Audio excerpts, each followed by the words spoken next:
वंदे पुरुषोत्तमम। आज हम लोग जानेंगे दो शब्द आता है, प्रशंसा और आलोचना। और ये दो शब्द बहुत व्यवहार में भी आते हैं। साधारणतः हम लोगों ने इस सेंटेंस को बोलते हैं कि आप तो प्रशंसा के पात्र हैं, आपने इतना अच्छा कार्य किए हैं। तो ये प्रशंसा, इस सेंटेंस से ये पता चला कि एक तरह का तारीफ करना, उनको प्रोत्साहित करना उस कार्य में, और तब जाकर के ये जो तारीफ होते हैं, किसी को हम बहुत ज़्यादा तारीफ कर देते हैं। तारीफ क्या फायदा करता है, क्या नुकसान करता है, इसमें जब तारीफ, साधारणतः लोग तारीफ ही करते हैं, आलोचना बहुत कम लोग करते हैं। आलोचना करने के लिए कलीजे में दम होनी चाहिए। क्यों? क्योंकि जो तारीफ करते हैं वो जानते हैं कि मैं तारीफ करूंगा तो ये हमारे सामने वाले नाराज नहीं होंगे, ये खुश होंगे, और खुश होकर के हमें ये बहुत कुछ चीजें हम इनसे प्राप्त कर सकते हैं।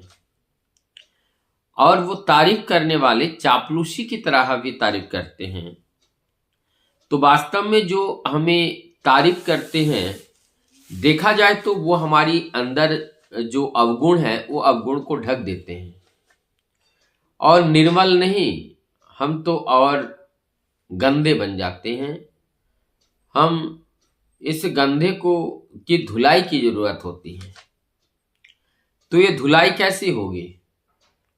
एक धुलाई होती है अगर हम आत्मज्ञानी हैं, हम समय स्वयं को समझते हैं, तो निश्चित रूप से वो दोष दिखाई पड़ता है। लेकिन जब तक हम आत्मज्ञानी नहीं हैं तब तक ये देखना बड़ा कठिन होता है, ये दिखाई नहीं देता है। तो हमारे अच्छे मित्र कौन होते हैं? जो हमारे आलोचक होते हैं। आलोचक का अर्थ है जो हमारी अंदर जो कमियां आई है उस कमियां को दर्शा देते हैं। वास्तव में वही अच्छे मित्र होते हैं। और जो वो कमियां को दर्शा देते हैं, तब हम उस कमी को जान करके हम ऐसा ना करने का प्रतिज्ञाबद्ध होते हैं और हम वो चीज नहीं करते हैं। तो ये जो अशुद्धता थी, और उस अशुद्धता हमारे मित्र के वजह से उन्होंने आलोचना किया इस बारे में, और हम सतर्क हो गए। तो यहां पर अगर देखा जाए, आलोचक हमारे वास्तव में मित्र होते हैं, और जो प्रशंसक हमारे मित्र नहीं होते हैं, वो हमारी जीवन की प्रगति को वो अवरुद्ध कर देते हैं। तो अगर मुक्ति पाना चाहो और जीवन को ऊंची उड़ाई तक ले जाना चाहो, तो जरूरत है आलोचकों को समझना, आलोचकों को झेलना।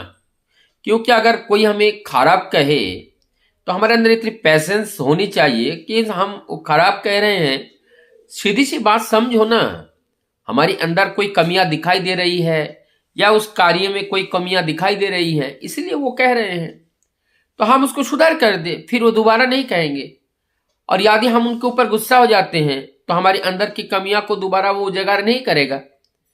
तो तारीफ करने से तो हमारी अंदर कमियां दिखेगी नहीं, और जो आलोचक होते हैं उसके द्वारा हमारे अंदर जो उपस्थित कमियां हैं वो दिखाई देने लगता है। और अगर व्यक्ति कमियां दिखने वालों के प्रति क्रोध ना हो, सहानुभूति और प्रेम उनके प्रति अगर जगाएं, निश्चित रूप से ये दो राहें नहीं है, वो व्यक्ति अत्यंत उन्नति क्वालिटी के है, और ऐसे व्यक्ति के जीवन में वर्धन होते हैं, वो आत्मोन्नयन होता है, और धीरे धीरे अपनी साधना के पथ पर ये अग्रगति को प्राप्त करता है। लेकिन जो लोग केवल वाहवाही सुनना चाहते हैं, दूसरे से परोपकारी का दुहाई लेना चाहते हैं, ऐसे व्यक्ति क्या होते हैं? ऐसे व्यक्ति क्या होते हैं कि थोड़ा सा अगर आलोचना किसी ने कर दिया, वो अपने क्रोधान्वित हो जाते हैं और वो लड़ मड़ बैठते हैं। लेकिन जो व्यक्ति केवल को प्रशंसा करते हैं, उस व्यक्ति का करियर भी चौपट हो जाता है, क्योंकि उनको वास्तविकता नहीं, अवास्तविकता को उनको दर्शा जाता है प्रशंसा करके। लेकिन आलोचना के माध्यम से उनको परम सत्य का अवलोकन कराया जाता है।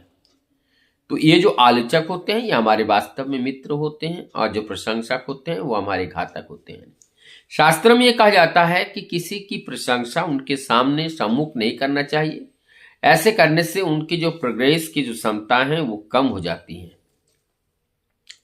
तो इसीलिए ये संकोच और आलोचना, ये दोनों को झेलने की क्षमता जिस दिन हमारे अंदर समन हो जाएगा, हमें चाहे ये आलोचना हो, चाहे यहाँ पर ये आलोचना हो या कोई हमें प्रशंसा करे, किसी में किसी तरह का कोई फर्क नहीं पड़ने वाला है। और ऐसा जब होते हैं तब वास्तव में हम अपने आप को ठीक तरह से खड़ा कर पाने में सक्षम हो पाते हैं। बंद